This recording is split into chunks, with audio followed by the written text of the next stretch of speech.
Gas बंद केल्यानंतर सुद्धा 5-7 मिनिटं हे अजून उकळत आहे आतून. म्हणजे आपण हे असंच हलवत ठेवायचं आहे आणि प्रत्येक वेळी 2-3 मिनिटं तापून जेव्हा ते तेल वर येत असेल त्याच्या आधीच थोडा गॅस बंद करायचा, नाहीतर जास्ती मोठी कढई तुम्ही घेऊ शकता.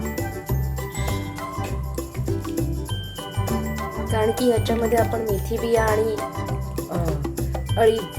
अळशीच्या बिया, जवसाच्या बिया घातलेल्या आहेत, त्यामुळे त्याचा फेस पण येत असतो. आणि म्हणून हे 5-1 मिनिटं करून तापून मंद ह्याच्यावरती परत बंद करून पुन्हा 5 मिनिटं असं आपल्याला 10 ते 15 मिनिटं तापवून घ्यायचं आहे ब्रेक घेत.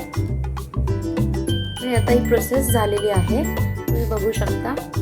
आपल्या याचा कलर पण आता चेंज झालेला आहे बऱ्यापैकी. आणि आता हे रात्रभर आपण असंच ठेवणार आहोत आणि मग सकाळी आपल्याला हे दुसऱ्या बॉटलमध्ये ट्रान्सफर करून घ्यायचं आहे.